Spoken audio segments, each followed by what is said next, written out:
We're going to talk about the Jihad, America's new war. What a day brings. You remember these two towers? Now they're just a memory.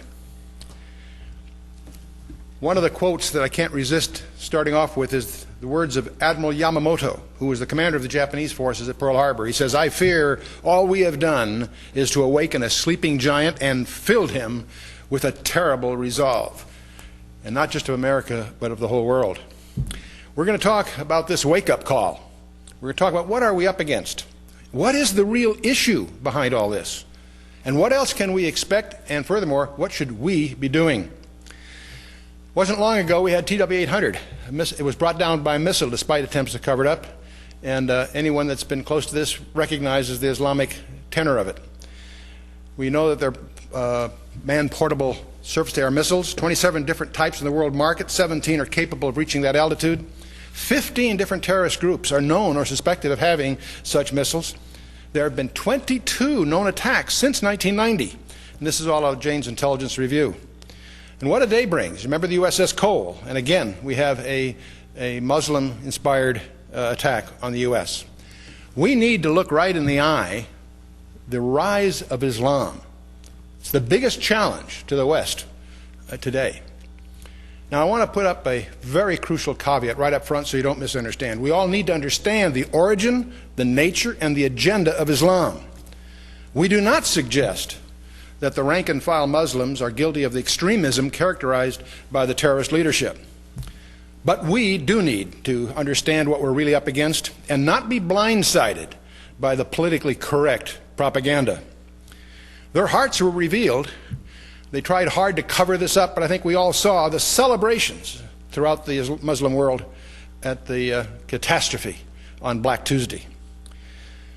What's the origin of Islam? Most people have a misconception. It did not begin with Muhammad, despite the propaganda to the contrary.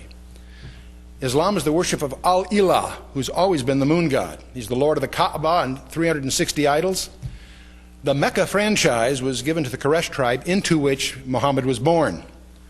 Islam is a cultic, and it's openly hostile, not just to the Jews, but the Christians as well, in fact, the West in general. It worships the moon god. The word sin was the controller of the night back in the days that Abram was called out of the Ur of the Chaldees. In fact, Sennacherib means the sin multiplies his brothers. He was the moon god was the spiritual ruler of Ur, and it would become the supreme deity of the Babylonian Empire. Its symbol always has been the crescent moon, the same symbol that adorns all the mosques throughout the world. In Arabic, Al-Ilah, the moon god, gets contracted to Allah. It's the same as the Babylonian bell. He was worshipped long before the birth of Muhammad. If we look at pre-Islamic Arabia, the Kaaba was there way before Muhammad, a sacred cube containing 360 idols that embodied pagan Arabia. The Sabian moon worship involved bowing to Mecca several times a day, required pilgrimages to Mecca. When you go there, you have to go 7 times around the Kaaba and then go to the Wadi Minna to throw rocks at the devil. It involved animistic worship, jinns, or what we call in the West genies, the evil eye, fatalism, curses, and so other occultic practices. These are well documented in the Quran, and they're enjoined, if you will, in the biblical passages in Deuteronomy and Job and elsewhere. And the penalties in the scripture for this kind of thing are very severe. We could go through all the pioneering scholars throughout the 19th century that clearly demonstrated the evidence that Muhammad constructed his new religion from existing ideas. He basically repackaged that pagan worship into a monotheistic form. Islam itself, the word it originally meant defiance of death, heroism, to die in battle. That strength which characterized a desert warrior who, even when faced with impossible odds, would fight to the death for his tribe. It later evolved to its present meaning, which simply means submission. The word assassin, by the way, is an Arabic word from a Muslim sect who believed that Allah had called them to kill people as a sacred duty. And that, of course, is in our common vocabulary throughout the world. One true God. Just because you believe in one God doesn't make him the living God. There were various times in Egypt it was Ra or Isis or Cyrus. Baal or Moloch of Chaldea, Zeus or Jupiter of Greece. Monotheism doesn't imply that we're worshiping the same God. Muhammad packaged the 7th century Arabian paganism into a monotheistic form. Well, what's the agenda of Islam? Islam divides the universe into two parts. Dar al-Islam, that is the domain of the faithful to Islam, and Dar al-Arab, those with whom they are at war until Judgment Day. And with an irrevocable commitment to conquer the West, in fact the whole planet Earth ultimately, and now that they have nuclear weapons, their agenda can no longer be ignored.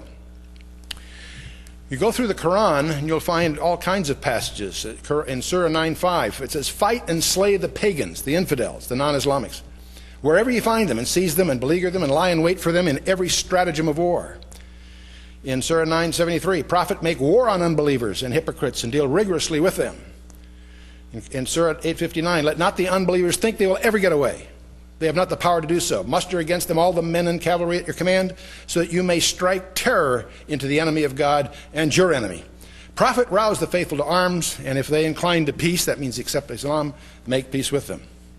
If they reject your judgment," Surah 5:49, "know that it is Allah's wish to scourge them for their sins." What's the sin? Rejecting your judgment. And if Islam is resisted, Surah 5:33, their punishment is execution or crucifixion, or the cutting off of hands and feet from the opposite sides, or exile from the land. And Surah 5, this is a very key one. "Believers," that is, means Muslims, "take neither Jews nor Christians to be your friends. They are friends with one another. Whosoever of you seeks their friendship shall become one of their number. And God does not guide the wrongdoers," meaning the Jews and Christians. There's also incentives in the Hadith. There's another act which elevates the position of a man in paradise to a grade 100 higher. And the elevation between one grade and the other is equal to the height of heaven over the earth. He said, "What is that act?" He replied, "Jihad in the way of Allah." Jihad in the way of Allah. The only security that a Muslim has is to die killing infidels. Now the Quran is their holy book, of course. You'll discover if you study it, the order is confused. It's full of self-contradictions. They claim it's in perfect Arabic, but there's over 100 aberrations that scholars would highlight in any book that's a competent book on this. Is it free of error? It's claimed to be free of error. Let's take a look at it. It claims to be consistent with the Bible, and yet in certain surahs it claims 6 days of creation, other places 8 days, and it certainly disagrees with Genesis 7. There are numerous errors throughout the Quran. Abraham's father's name was not Azar. He did not live in Mecca. He did not sacrifice Ishmael. He had 8 sons, not 2. He had 3 wives, not 2. He did not build the Kaaba, and he was not thrown in the fire by Nimrod. There's an anachronism there. In fact, a lot of chronological errors. The flood did not occur in Moses' day. So there's clearly no consistency between the two books. Muhammad had 16 wives, 2 concubines, and 4 others. More than 4 wives are forbidden by the Quran, incidentally. Muhammad was not sinless. He never performed a single miracle. He did not die for anyone. No personal relationship with Muhammad is possible. He's dead, in contrast to Jesus Christ. The main 5 myths of Islam. Islam is a religion of love, we're told. Nowhere is love commanded in the Quran. Allah loves this and Allah loves that, but nowhere does it tell you, like the Old New Testament. Jesus summarized the entire Old Testament by quoting Deuteronomy 6:4, the Shema, and Leviticus 19:18, the 2 great commandments, which is the whole core mission of people, is to love. And Islam is a religion of peace, we are told. No, it's based on a militant agenda of conquest. It's a warrior's code from cover to cover. And some people say, well, Allah is the God of the Old Testament. Not so. The Allah of the Quran is presented as one who is unknowable and is capricious. He can do anything he likes. That's not true of the God of Abraham, Isaac, and Jacob, who delights in making and keeping his promises. They're actually opposites as you analyze it more closely. They say the Quran is a holy book. I think that's easily shredded if you start looking at internal inconsistencies and errors. They say they accept Jesus as a prophet. Be careful. Watch out for the counterfeits. And we cover many of these in our briefing packages and things. Let me just go on for this short time we have together. What is the real issue behind all this? It's a real estate problem.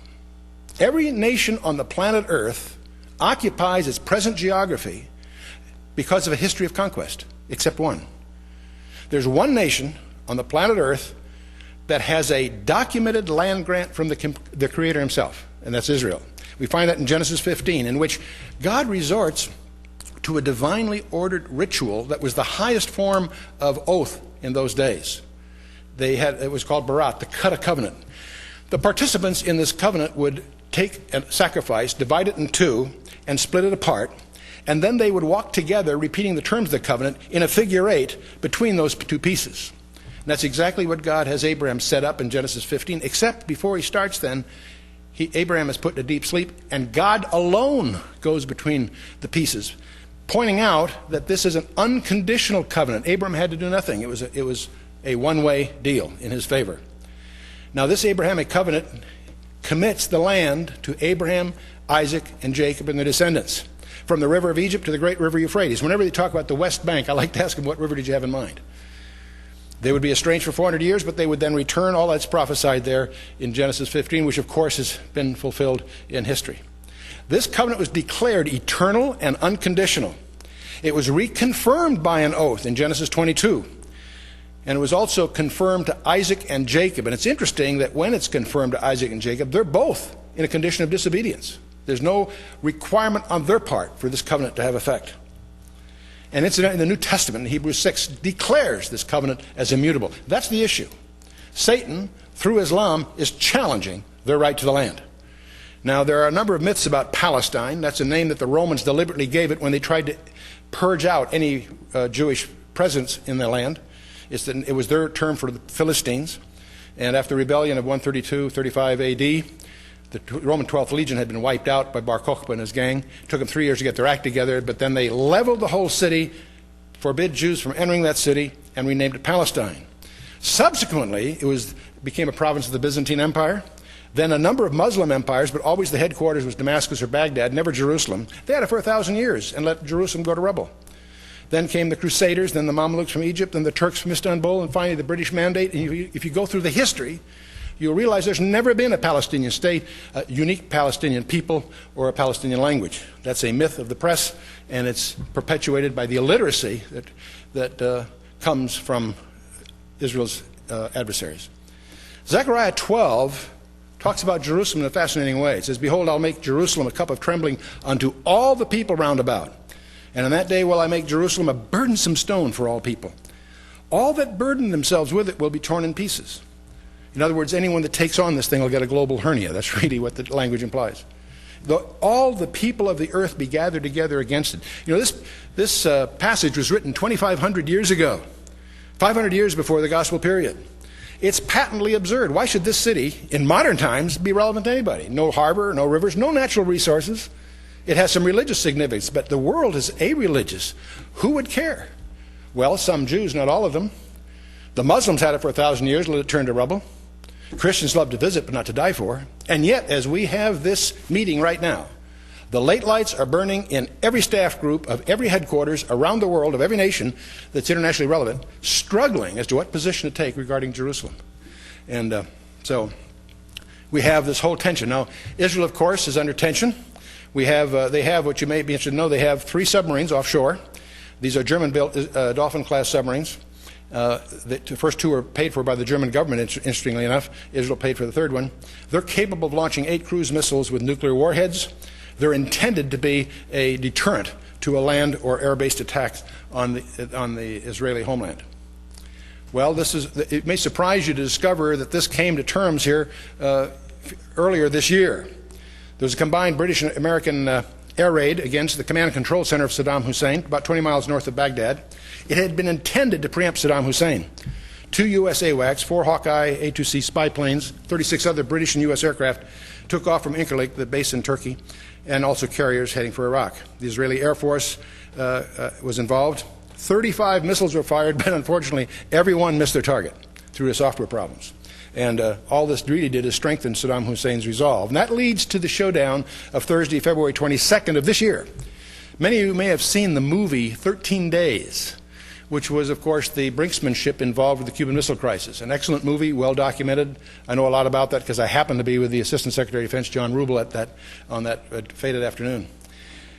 You could call February 22nd, the year 2001, 13 hours. As a very similar kind of situation. U.S. satellites picked up Iraqi ground-to-ground missiles moving west with launching equipment. U.S. intelligence estimated that the missiles would be ready by that evening. Israel placed the security forces on alert. Northern Israeli towns were put on alert. Assad of Syria was approached for permission to let these 6 Iraqi divisions deployed along the Syria and Iraq border permission to go through the country, and he gave the Hezbollah the okay to unleash long-range rocket attacks against northern Israel. The U.S. and the Israeli governments issued grave warnings to the Syrian government, but more came. The Palestinian sources confirmed all this. Massive Palestinian terrorist attacks were being programmed as a signal for a whole regional flare-up. Yasser Arafat arranged personal evacuation from the land in anticipation of all this. Then a message was sent through a European government. We're pretty sure it was Tony Blair. He warned Iraq that Israel was preparing a preemptive strike. Neutron bombs would be used on the 6 divisions that evening. Nuclear strikes on Baghdad and Damascus. Damascus and Baghdad were going to be vaporized that evening. And the button would be pushed by 6 p.m. Thursday evening. It was that, and my insiders tell me we were less than 10 minutes away from that button being pushed. But fortunately, they stopped, backed down, and by 7:30 the whole thing de-escalated, at least for the time being. You won't see this in the 10 o'clock news, but you will find it if you know where to look on the internet and other places. Our ambassador to the United Nations at the Trilateral Commission annual meeting, Richard Holbrooke, said the resurgence of Iraq and the collapse of the Arab-Israeli peace process poses the most serious threat to the world's stability in nearly 4 decades. If Iraq and the Arab-Israeli conflict merge, you could have a gigantic fireball, the most serious threat to peace since the Cuban Missile Crisis. Well, terrorism in Israel, of course, is old news for most of us. In just 11 months, ending this last month, they had over 4,000 shootings at military installations, over 1,000 shootings at vehicles, almost 700 shootings at towns and villages, over 400 grenades, over 291 bombs detonated, 260 mortar bombs, 180 anti-tank missiles, 126 bombs found in various places, 22 stabbings, 9 hit and run. That's in Israel, 11 months, not even a full year. But what's happened to us on September 11th of the year 2001, our delusions are finally dissolving. The deaths in New York, at the time we put this together, numbered over 6,500 already. There may be more. That's more than all the deaths of terrorism in Israel in 50 years. This also punctures a classic American myth. Whether you're talking about Abraham Lincoln's assassination or John F. Kennedy, or you make the list, it's always a single guy acting alone, deranged, what have you. That's a myth that we seem to cling to in this country. And most people who are serious historians understand that the Oklahoma City bombing, the TLB-800, you can make the whole list, all were in fact results of terrorism. Finally, though, if nothing else, on September 11th, you can dissolve any notions that these were some deranged lone guys acting on an impulse. Hosea 4:6 says, "My people are destroyed for lack of knowledge," and that's what we want to start to try to repair. What are we really up against in America's new war? Osama bin Laden, that name is now a household word. He was born in Riyadh in Saudi Arabia in 1957. He has 4 wives and 15 children, which is very typical from that culture. This is not an illiterate guy. He is extremely well educated. He comes from a background of enormous wealth. His destiny of billions he voluntarily walked away from in commitment of his cause. He chooses to live in a small cave with no running water, rudimentary heating, and there's a $30 million reward on his head, and the question we want to explore, why? What caused this highly educated, very resourceful guy to take the path that he's taken? And we'll also discover he's not alone. There are thousands like him that he spent 10 years training. We need to explore briefly some background factors. We need to understand what really happened in the Muslim world with the Arab prosperity and yet the identity crisis of the oil boom of the 1970s. That's a complex thing, but we need to analyze it from their point of view. We also need to understand the implications of the triumph of revolutionary Islam in Iran when the Shah fell. These are profound implications in the Islamic world. We also need to understand what came out of the rallying cry of Jihad in Afghanistan in the 1980s. And that became a turning point in Osama bin Laden's life and many others. And of course, this led to an inevitable clash of cultures, Islam versus the West. And let's take a quick look at this. You know, it's interesting, people from Islam, the educated, like Osama bin Laden, when they visited the West, he was like many of us in college, drinking, partying, just one of the regular guys. But when they visited the West, he was shocked by the affluence and the way we use it, the promiscuity, the alcoholism, the immorals. And he realized that the West, with all its freedoms, was a threat to his whole way of life and the culture from which he came. The growing doubts of the intellectuals and the impressionable youth concluded that the only and absolute end and an unconditional return to the fold of conservative Islam can protect the Muslim world from the inherent dangers and sins of the West. It's disturbing to realize it's our sin that they use to inflame their followers. Well, we're all focused on Afghanistan. I think most of you realize it's a landlocked country. To the east and south, we have Pakistan, and India on the other side, with China to the east. The Russian Central Asian republics of Tajikistan, Uzbekistan, Turkmenistan to the north, and of course Iran to the west. It's locked in there. Very mountainous country. I think most of us have some exposure to this at this point. We need to understand that in April 1978, secular and nationalistic, that is anti-communist groups, seized power from the leftist regime of Mohammad Najibullah. He was sort of a puppet of the Soviet Union, but it was independent, presumably. These Afghan groups managed to take over the country. Fine. December of 1979, Moscow intervenes. You and I stand back and watch that and say, sure, why not? In the Muslim world, they were shocked that Russia would intrude itself on this independent battle. And so this was the turning point in bin Laden's life and many others like him. We saw the opportunity, Brzezinski under Carter saw an opportunity by backing the Afghan rebels. It was a way of attacking, so to speak, our adversary, which was Russia, of course, or the USSR. So the U.S. funneled major assistance to 3 Islamic fundamentalist groups in the hopes of defeating Moscow in their intervention. Well, in Pakistan, General Muhammad Zia-ul-Haq, who was the military dictator, he had just overthrown the prime minister a few years earlier. He exploited the popular appeal of the Afghan rebels to get into the act and also support the Afghan rebels. And Saudi Arabia, which was very anti-communist, also provided substantial support. There's over $40 billion poured into this effort, and over half of that from the United States and Saudi Arabia, which we split at about 50-50. There was a trifold alliance, the U.S., the Saudis, and Pakistan. We financed, trained, and armed the Mujahideen. They were recruited from among the 3 million Afghan refugees in Pakistan, plus about 20,000 volunteers from China, Southeast Asia, from all over the world. This became a cause célèbre within the Islamic world. All these funds and training was coordinated by the CIA and also the ISI, which is Pakistan's equivalent to the CIA. And it's been estimated, as I say, about $40 billion. One of the emergent leaders in this morass was an engineering graduate, promising engineering graduate from a very affluent family that controlled a very large construction firm in Jeddah, a guy by the name of Osama bin Laden. Far more was going on here than just Afghanistan. In fact, I don't think anyone realized that a greater storm was being seeded by these efforts. In any case, finally, on February 15th of 1989, the USSR retreats. 115,000 Soviet soldiers retreated from Afghanistan. They were having other problems because the USSR was already starting to unwind. But from Islam's point of view, it proved to them that they could even win against Russia. Washington, of course, celebrated. It was looked upon as a victory for us. The Russians had to back down.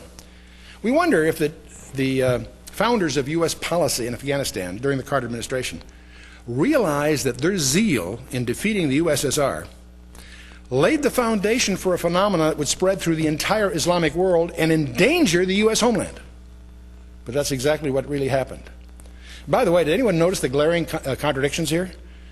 In U.S. policy, we're bolstering the Islamic zealots in Afghanistan on the one hand, and while opposing them in neighboring Iran. It's no wonder they can't figure out what we're really all about. There's no consistency in our policies. Well, this starts an incubation period. Following the withdrawal of the Soviet troops, the Afghan Arabs, as they're called, they weren't Arabs and they weren't Afghans, but they were Muslims that were specially trained for guerrilla fighting and had been indoctrinated in Islamic fundamentalism. They drifted homeward. They all went home, but with a heightened political perspective. And they also began to realize that Saudi Arabia and Egypt were puppet regimes of the United States the same way that Afghan was a puppet regime of the Soviet Union. They saw the parallel there. And so they became increasingly vocal about these issues, and they had, by the way, all these guys from around the world had been bonded in these madrasas, these training camps, not just learning guerrilla warfare, but learning Islamic fundamentalism. And in 1990, we had the Kuwait crisis. You remember we had 540,000 non-Muslim, that is U.S. troops, in the Saudi Arabian soil. That angered the Muslims, especially because of Saudi Arabia is the custodian of the most sacred places, Mecca and Medina. And so the presence of U.S. troops there was considered an insult. They were really upset about that as a violation of Sharia law, the Islamic law. Well, in March of 1991, this discontent was intensified when the Pentagon failed to carry out what they promised, a full withdrawal. Most of them left, but they still had quite a few there. And bin Laden's outspoken differences with the Saudi government actually, and with the councils of King Fahd, resulted in his being stripped of his citizenship and expelled from the country.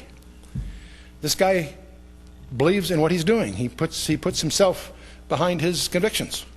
Well, the storm clouds gathered. In December of 1991, we had the collapse of the Soviet Union, which in effect gave a second wind to the Mujahideen movement. The Muslims saw that as part of their victory. In April 1992, the Mujahideen seized power in Kabul, and within just a few years, that gave rise to the Taliban movement. In 1996, the Taliban actually captured Kabul. And now let's talk about the Taliban. The word actually means students of Islam, but if you understand the training ground of these camps, you begin to realize they're very specific students. These guys are bonded by the extremism that was perpetuated over a decade in these training camps. They instituted what they considered an ideal Islamic state under Sharia law. Punishments for infractions under the Taliban include imprisonments, beatings, amputations, or executions. Music, television, smoking, even Western hairstyles are all illegal. Women have been barred from school and from work. They even have to be accompanied by a man when they leave the house. And teaching religions other than Islam is punishable by death. Let that sink in. They take that very seriously. Now, what the Taliban has done is reopened the training camps near the Pakistan border. These are ones that were originally established by the CIA and the ISI. They're indulging, of course, not only in guerrilla training, but fundamentalist indoctrination. And they have volunteers there from all over the world, including China and elsewhere. And tensions, of course, continually increased. In November 1995, we had the bombing at the Saudi National Guard base at Riyadh, which killed 5 U.S. soldiers attached there. 3 out of the 4 that were arrested were incidentally called, and they were executed, were called Afghans. They weren't Afghans. They were just part of this core group that had been organized. And June 25th of 1996, there was a truck bombing outside the Al-Khobar complex near an airbase. And 19 Americans killed, 400 injured. So from all this, see, this is just confirming to Osama bin Laden that the U.S. is there as a presence that shouldn't be there, that makes Saudi Arabia a puppet state. And so he declares a jihad against all the Americans in Saudi Arabia. And pushing out this American occupying enemy is the most important duty after the duty of belief in God in bin Laden's feeling. Now understand, this isn't just propaganda. This is what he really believes. He's putting his whole life behind these convictions. And he looked at Saudi Arabia as a U.S. client. The Saudi authorities finally admit there's about 5,000 Americans on Saudi soil. Informed estimates actually put the figure closer to 20,000. The official explanation was to enforce the no-fly zone in southern Iraq. Well, that's kind of a funny cover story, because to bin Laden and his people, this seemed contrived for at least 3 reasons. Why not limit the stationing of warplanes and their support of Kuwait and Bahrain to those areas, rather than why have them in Saudi Arabia? And why not exclude Saudi Arabia because of its religious significance to Muslims worldwide? A second reason is the no-fly zone wasn't imposed until August of 1992, 17 months after the Gulf War. So it's a pretty flaky cover story. And why couldn't the carriers of the U.S. Fifth Fleet, headquartered in Bahrain and permanently in the Persian Gulf, assume the duties? It seemed like a thin excuse to have U.S. troops in Saudi Arabia, and indeed it was. Without getting into it, there is a real reason lying behind this, and that was it was probably a response to the threats on the House of Saud itself. The U.S. was protecting the king because there was, you may recall, there were some tensions of that kind at the time, but let's not get off our subject. The continuing presence of American forces provided fuel for the fires of bin Laden and his regulars to view Saudi Arabia in the same manner that Afghanistan was a client of the USSR. That's the parallel they saw very clearly. And so there was a subsequent increase in tensions, of course, between Washington and Baghdad. then with the build-up of the U.S. Armada in the Gulf, that resulted in the fatwa, the religious decree, of February 23rd of 1998. And this language is very similar to the one that was issued against the Soviet Union. The ruling to kill Americans and their allies, remember this is back in 1998, let's read this. The ruling to kill the Americans and their allies, civilians and military, is an individual duty for every Muslim who can do it in any country in which it is possible to do it, in order to liberate the Al-Aqsa Mosque, that's the one in Jerusalem, and the Holy Mosque, that's the one in Mecca, from their grip, in order for their armies to move out of all lands of Islam, defeated and unable to threaten any Muslim. See, this is not a new idea. This was promoted way back several years ago. Why are we surprised? Osama bin Laden continues to build up his theological foundations for escalating the jihad. His vision is being circulated presently in a manuscript for a global jihad against the U.S. It's in Arabic and South Asian languages called America in the Third World War. He calls for the entire Muslim world to rise up against the existing world order to fight for their right to live as Muslims. For Islamics, there can be no compromise or coexistence. So, we're dealing here not with money or land or territories. We're dealing with a theological conflict, not the traditional ones. Jihad will never end. It will last to the day of judgment. That's in the Quran. It's also trumpeted in their sermons and speeches. Well, bin Laden's organization, I think most of us know by now, is called the Al-Qaeda organization. Let's talk about it a little bit. The madrasas, these training academies, in Afghanistan number about 40,000 jihad devotees. In Pakistan, another 70,000. Elsewhere around the world, another 100,000. That's the 210,000 we've talked about so far. The senior officers, there's over 3,500, trained by bin Laden for over 10 years, and as committed as he is to step in his shoes.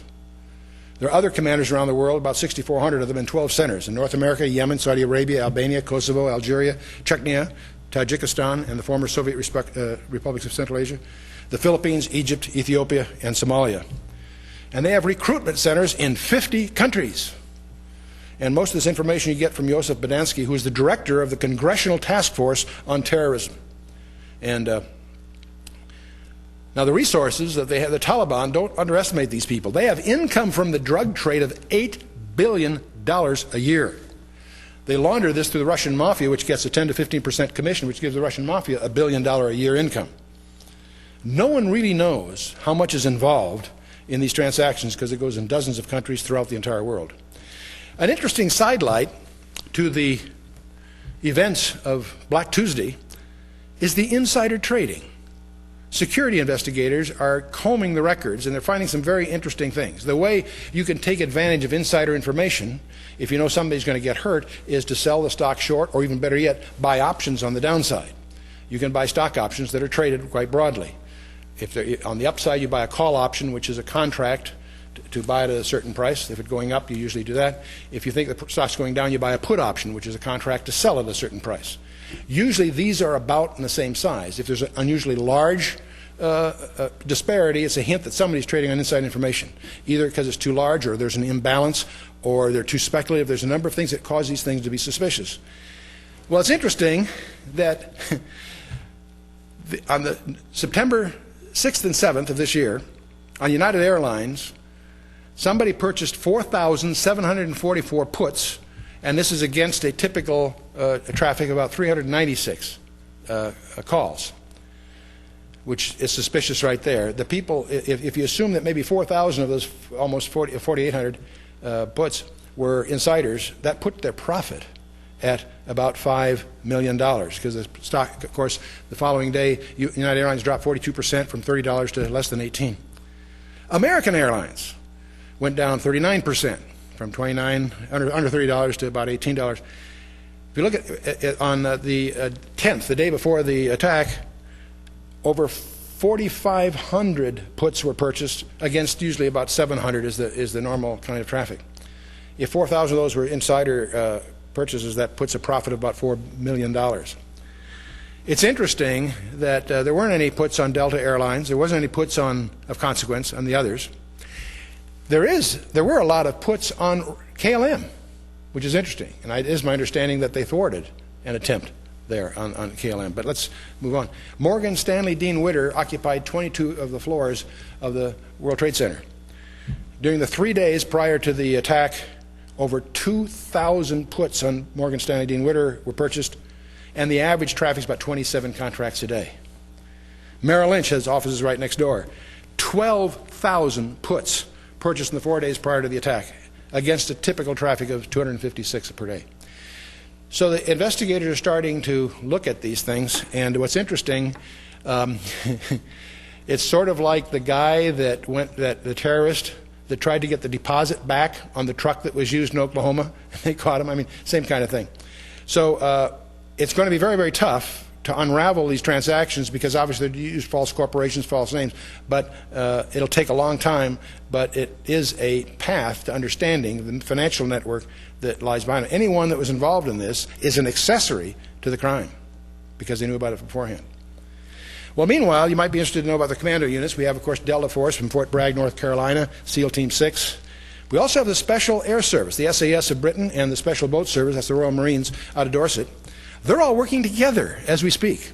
The German KSKs and the Russian Spetsnaz. These are the elite of the elite, the best of the best, in each of these countries, U.S., Britain, and Germany, and Russia. Behind them, of course, we have the 75th Ranger Regiment from Fort Benning and the Special Forces Airborne, that is the Green Berets. But these commandos, are always in four-man teams. But here's the interesting thing. They've been in there 2 weeks. And as they're in there, every four-man team, one of the four is a Russian who knows the terrain. The Russians and the British have been there for some years. And so it's going to be interesting to see what happens. Now, you might be interested to know, we always think of high technology. We think of atomic bombs and radar and stuff. Let's talk about commandos. What's been going on there? There's a thing called the Land Warrior System that, unless you track this thing, you probably haven't heard of. Elite soldiers will carry a new two-barreled rifle, which can even wipe out opponents hidden in trenches or behind cars. The lower barrel fires standard NATO 5.56 ammunition, which allows the commandos to use the ammunition from a fallen comrade or a fallen ally. The upper barrel can hurl 20-millimeter shells more than half a mile to explode in the air above or behind the target and unleash a rain of death. The sight at the very top, which looks almost like a third rifle, is an advanced laser guidance system that sets where the shells will explode for maximum damage. In the helmet visors, they include a computer display that adjusts to light levels, uses infrared for night vision, plus a targeting system which highlights friendly troops in green and enemy troops in red. And they have satellite-enabled voice messaging in the helmet, so that it allows the commando to speak in a whisper and be heard by any members of his team. And if whispering is out of the question, a wrist-mounted keyboard allows the commando to type messages one-handed that will scroll across the visors of the troops. So it's interesting times, interesting times. But where are we heading and what can we expect? America's new war. Global terrorism. This is not Afghanistan. This is a global thing with independent cells scattered throughout the world. And of course, the conspiracy myth at this point has exploded. These people in the press and elsewhere which cling to this fiction that it's always some deranged lone assassin doing whatever are naive and uninformed. We're dealing here with a network that's far more sinister. It's a satanic agenda. And ultimately, it's part of Satan's attack on God's commitment to the land in Israel.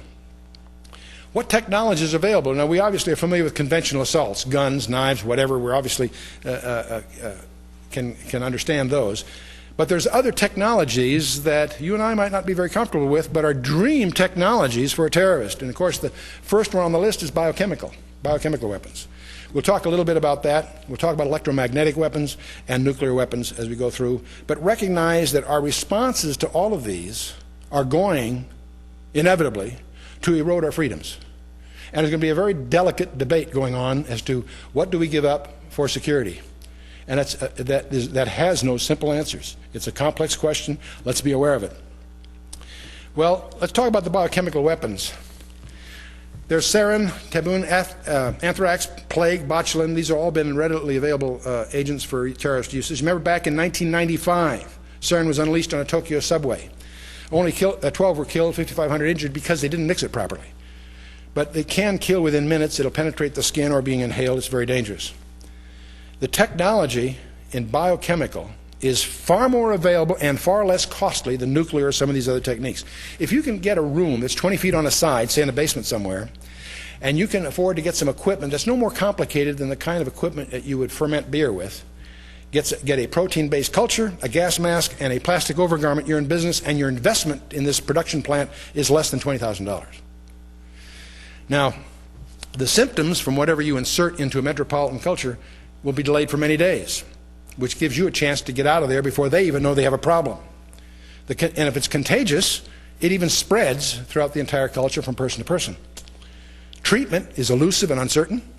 Inoculation availability, even when we have some for it, is limited in its supply, and the logistics of limited supply and triage and the quarantines that would be implied in a metropolitan area are just impossible to resolve.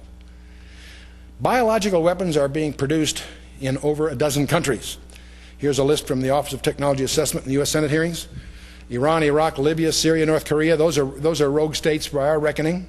Of course, in addition to that, you have Taiwan, Israel, Egypt, India, Vietnam, Laos, Cuba, Bulgaria, South Korea, South Africa, China, Russia. There's no way you're going to control this. It's readily available.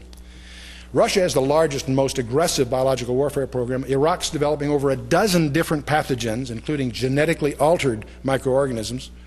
Anthrax and others are in production. They produce enough anthrax to fill 2 warheads per week. North Korea offers 13 kinds of bacteria by 9 different plants for export in the world market. There's a major traffic in these kinds of techniques. And of course, the symptoms are typically delayed 2-3 days, sometimes a week. And of course, the facilities are almost impossible to yield to satellite photography. How can you tell what they're really doing? As traditional surveillance doesn't work. We have a briefing pack called Behold a Pale Horse, which tries to go into some of this. And you may have noticed just the last few days, crop dusters were grounded. Employees of a Florida fertilizer company said a group of Middle Eastern men repeatedly asked about crop duster planes in the months leading up to the terrorist attacks. They found manuals in their luggage and so forth on all this. The employee identified one of the men as Mohammed Atta, who is believed to be one of the suicide hijackers in the terrorist attacks. Well, let's shift to another thing that you probably have not heard of. I won't spend a lot of time, but I want you to show you the breadth here. There's a thing called electromagnetic attack. We have a very, very large magnetic pulse. If it happens, you think you've heard a crack of lightning somewhere, but you notice your TVs and fluorescent lights glow even though they're turned off. And your telephone's inoperative, and yet your Palm Pilot, your MP3 player are warm to the touch even though they're turned off. Your computer and everything in it, all the data is toast. Not just for a while, permanently. And there's a strange silence, you notice, because there's no traffic. There are no cars that are running, except maybe some diesels. EMP, electromagnetic pulse technology. It all derived from the Compton effect. Back in 1925, Arthur Compton recognized that firing a stream of high-energy photons into atoms of the low atomic number results in the a huge ejection of electrons. This became very important in the whole atomic bomb development. In the Pacific H-bomb, the thermonuclear bomb tests in 1958 out there in the Pacific, they discovered there were bursts of gamma rays which struck oxygen and nitrogen in the atmosphere, which released a hurricane of electrons for hundreds of miles. It actually blew out streetlights in Hawaii, and navigation in Australia was disrupted for 18 hours. So one of the corollary aspects of a nuclear blast is a very, very large electromagnetic pulse. And EMP technology can render a large area totally devoid of electronics and communication capabilities. Now, this is a highly classified area. And most of us that have a superficial acquaintance with it recognize it generally is associated with nuclear devices and so forth for large area disablement. It usually also seems to involve high-temperature superconductors, things of that nature. And there's a lot of work going on about hardening techniques. We always smiled at the Soviet MiGs because they had vacuum tubes in their radios. And we couldn't figure out whether they were just behind or they're ahead, because they're more hardened than a microchip is, of course. But there's something new to me at least, called a flux compression generator. And what's interesting about these, it's another approach to create a magnetic pulse that you can build one of these in your workshop. Low-cost alternative. What do I mean by this? You create a propagating short circuit which compresses a magnetic field by reducing the inductance of a coil, producing a ramping current pulse, the ramp time in millionths of a second, but peak currents in the tens of millions of amps. This could make a lightning bolt look like a weak flash bulb. And it could be built for less than $1,000. In one popular magazine, it's estimated you could do it for about $400. What would you do? It would look something like this. Inside this total device, you have a coil of wire, which is going to be the conductor. Inside that, you have an expandable copper tube, spaced from it slightly. And inside the tube, you have an explosive. At one end, you have a battery charging capacitors, and when they're fully charged, you connect them to the coil, and then, if we're going to plot the electromagnetic force, as the explosion proceeds down this tube, it expands the copper, shorting out the coil. And as it shorts out the coil, it ends up creating a gigantic pulse, and you have what's typically called an E-bomb. How do you know it happened? Because if you put this in a major metropolitan area, for some number of miles, and that depends on a lot of other characteristics, you wipe out all the computers, all the microcircuits, and by the way, find something today that doesn't have a microcircuit in it. And also, there's a secondary delayed effect I'll talk about here in a minute. There are countermeasures. You can have what they call a Faraday shield. If you saw the movie Enemy of the State, you saw a Faraday shield, a room where they use it for certain purposes, which diverts the impinging electromagnetic energy directly to the ground. But foreign military experts feel that these will prove inadequate because VHF pulses can penetrate vents and so forth and such a thing. But more importantly, delay time EMP effects, these are localized secondary surges, would disable power and communication lines. And so the E-bombs may be very low cost. They may be a third world equalizer. If these are set off in the right way, you can take a culture and plunge it back a century, when lightning was just something you saw in the sky during a thunderstorm. And this could return a whole society to a century ago. It's interesting that the Indian Institute of Defense fears that Pakistan might have just such weapons. I think that was kind of provocative. Well, of course, the other one we shouldn't fail to mention is nuclear weapons, the unthinkable. We know that there's a dozen countries today that are nuclear capable. U.S., Russia, France, Germany, Great Britain, of course, Israel, China, India, Pakistan, South Africa, Iran, Argentina, Brazil, North Korea, Libya, and Iraq. Over 27 countries are developing advanced ballistic missiles. Over 66 countries have the technology to field surface skimming cruise missiles. Anybody that can build a jet aircraft can build a cruise missile. And incidentally, there's been substantial nuclear warhead traffic on the black market for the last 10 years. I had dinner with one that arranged the financing for a purchase of 2 warheads by Iran. In the rumor mill, at least, there is a belief that Osama bin Laden has at least one of these weapons. I'm always reminded about that great line in the movie Peacemaker, where the DOD representative says, "I'm not afraid of somebody who wants 10 of these weapons. I'm terrified of somebody that wants just one." Very, very key point. When General Alexander Lebed visited the United States a few years ago, on national television, he admitted that they had built 132 suitcase nukes, but 84 of them are missing from inventory, and it was his speculation they're probably in the hands of terrorists today. So this is not an academic exercise. When I talk to my friends in the Pentagon and elsewhere about the possibility of a nuclear event in the terrorist world, they don't say if, they say when. They think it's certain, it's a question of where and how to deal with it. Jesus predicted this, by the way. Matthew 24:22, Jesus said, "Except those days should be shortened, there should no flesh be saved, but for the elect's sake those days shall be shortened." This verse made no sense if you were preaching it during the Civil War. There's no way the whole world could wipe itself out with muskets and bayonets or whatever. Today, it's the reality that overhangs every geopolitical decision on the planet Earth. Well, let's realize that God has not given us a spirit of fear, but of power and of love and of a sound mind. Now I'd like to focus on the most advanced technology in the entire universe. And it's none of the ones we've mentioned. It's exploring hyperspaces. We have a cosmic warfare. Paul gives us our intelligence briefing. He says that we wrestle not against flesh and blood, but against principalities, against powers, against the rulers of darkness of this world, against the spiritual wickedness in high places. And by the way, those last 4 words in the Greek are ranks of angels. That's what we're really up against. Now, we see a glimpse of this several places in Scripture, probably no place more graphic than Daniel chapter 10. We get a glimpse there. And Daniel goes and fasts for 21 days, and he gets visited by a special messenger who explains to Daniel that when you first started your fast, I was sent out to see you. But I was withheld by a personage called the Prince of the Kingdom of Persia.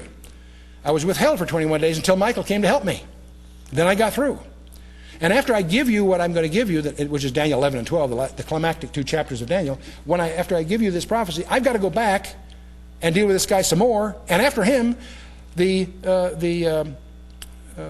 prince of the power of Greece will be dealt with. By the way, Greece was 200 years later, incidentally. So it's just a glimpse. We can't help but ask ourselves, is there a connection between the 21 days of combat, spiritual combat, it took this guy to get, whoever he was, to get through? Is it, some people think it's Jesus, some think it's just a super angel. I won't get into that debate right now. But for him to get through, it took him 21 days until Michael helped him. Is there a connection between that and the fact that Daniel was fasting for 21 days? If Daniel had stopped after 19 days, does that mean he wouldn't have got through? We don't know. It doesn't say so. It's sort of implied, though, isn't it? I always wonder, why don't we hear more from God? Maybe it's because we don't fast and pray. Jesus said we would. I don't know that we do that much. Well, that's an Old Testament idea. No, it's also New Testament, but that's a whole other thing. What's our imperative, Paul comes up to? Ephesians 6:10, he says, "Finally, my brethren, be strong in the Lord and in the power of his might." That's in the imperative mood. It's a command. It's not an option. It's in the present tense, meaning be continually strong. It's not a once and for all thing, coming down the sawdust trail and making a decision. No. You know, we're the only group, I think, on the planet Earth that celebrates the starting gun at a race rather than the finish. Finishing well is the idea. Anyway, it's in the passive voice, by the way, which means you receive the action. Our imperative. He goes on in the next verse, says, "Put on the whole armor of God, that you may be able to stand against the wiles of the devil." That's the issue. It isn't nuclear bombs. It's not biotech. It's the whole armor of God. What is the whole armor of God? We don't have time to go into it, but I challenge you to find out what it is and put on the whole armor. You know, it doesn't say your favorite pieces. It says the whole armor. Be completely armed. And when do you get armed? You don't get armed during the battle. You do it before. We're already in the battle. They brought it to our shores. Ephesians 6, what is the armor? Well, girded with truth. Well, remind us, Pilate's cynical question, what is truth?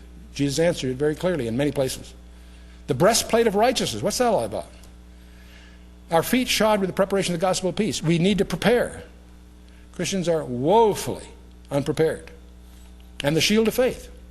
The Roman soldiers repaired their shields between battles. If there's a hole, they fixed it before the next battle. Are there holes in your shield of faith? Fix them now. If there's a hole, get it out on the table. Plug it. If you've got a problem, get it out there, get an answer. Seek your resources. Plug those holes now, because you're in a warfare whether you realize it or not. The helmet of salvation, what's that all about? Find out what that means. And owning it's not enough, you've got to wear it. You can tell the ones that aren't wearing it by the bandages. And then the sword of the Spirit. I love this one. We all know what that is, the Word of God.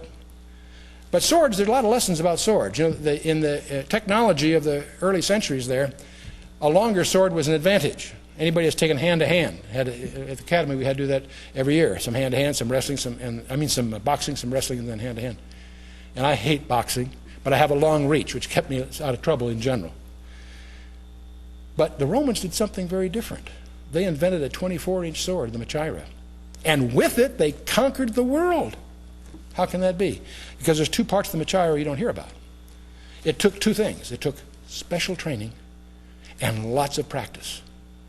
And that's what you and I need to do with our Scripture, with our sword of the Spirit. We need to be trained on how to use it, and we need practice, because that's what the warfare is really all about. But the heavy artillery, of course, is the seventh of Paul's list. Prayer. You can participate right now today in the warfare that's going on in the Sudan, where pastors are being crucified literally on crosses, where all around the world, millions, not thousands, millions of Christians are being slaughtered. You can participate in that without leaving your bedroom, by prayer. And if you care about your children or grandchildren, you better be on your knees praying for George Bush and his staff and the leadership of this country.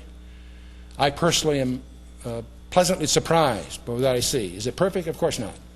But boy, is it a step in the right direction. And am I excited and frankly surprised by the groundswell of patriotism in America. Now that may be just a bubble for a few weeks. We'll watch and see.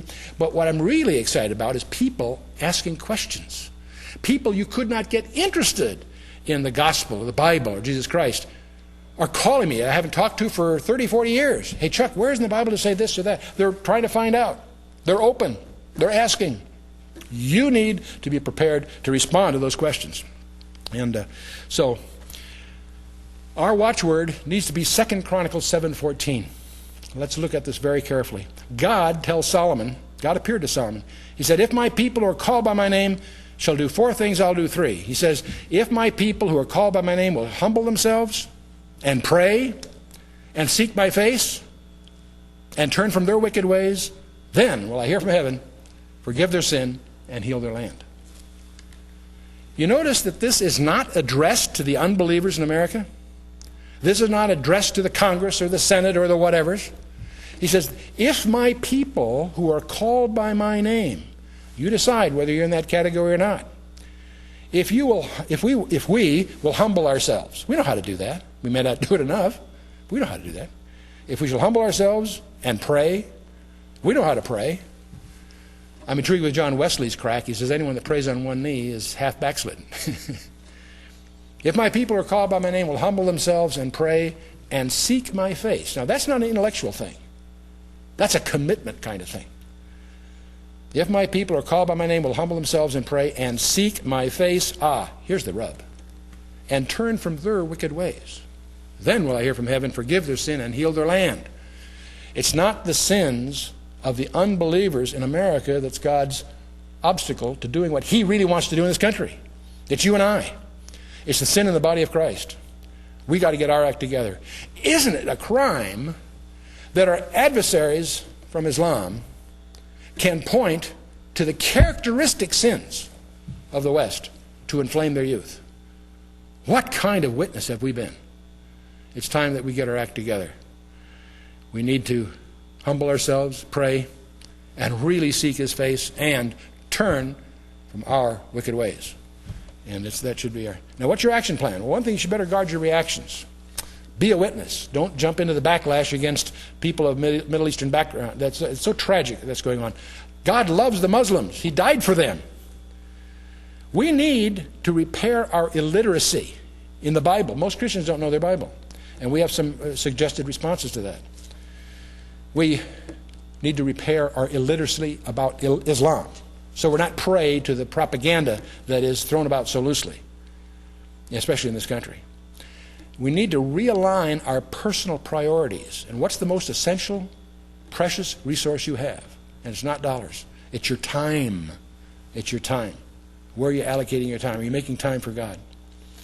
And let's avail ourselves of the heavy artillery called prayer. In other words, it's time to really get serious about our faith. Now, I have a challenge for all of you, and if you accept my premise here, you flunk. I want you to challenge my premise here. I'm going to suggest to you that you and I, are being plunged into a period of time about which the Bible says more than it does about any other period of time in history, including the time that Jesus walked the shores of Galilee and climbed the mountains of Judea. That's preposterous, on the one hand. Check it out. That you and I are being plunged into a period of time about which the Bible says more than it does about any other period of time in history, including the gospel period. How do you check that out? You got to do 2 things. You got to find out what the Bible says about these things, about Jerusalem, about Israel, about Babylon, about Baghdad, about Europe, China, and the U.S. Find out what it says. Don't just echo the prejudices of your favorite teacher. Find out for yourself. Remember, our trademark was Acts 17:11, where Luke tells you, don't believe anything Chuck Missler tells you. But search the script, receive the word with all readiness of mind, but search the scriptures daily to prove whether those things be so. There are strategic trends today. We monitor them on our website, weapons of mass destruction being one of them, struggle for Jerusalem, the Magog invasion, which we believe is imminent, the rise of the European superstate, the rise of China as a superstate, the trend towards global government, the emergence of a one-world ecumenical religion, global pestilence, and, of course, tragically, ultimately, the decline of the United States.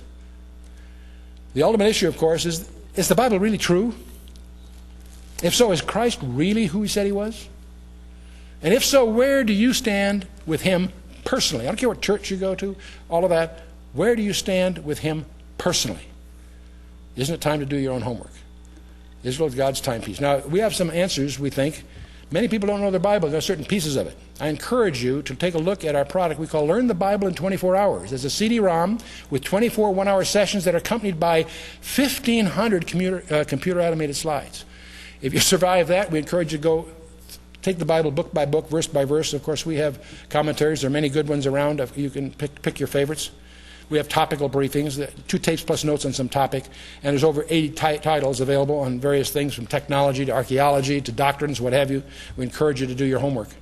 And we have other resources. Our monthly news journal, it's free. Sign up for it. Your first year is free, and it highlights the biblical relevance of current events. Check out our internet site. It's the largest and probably one of the oldest Christian sites on the net. These strategic trends are monitored weekly. In fact, you can sign up for a weekly email, free. Just give us your email address when you sign on the website, and we will send you every week a little one-page summary of what's going on this past week, a summary of it, its biblical relevance, and the websites to check it out, the details.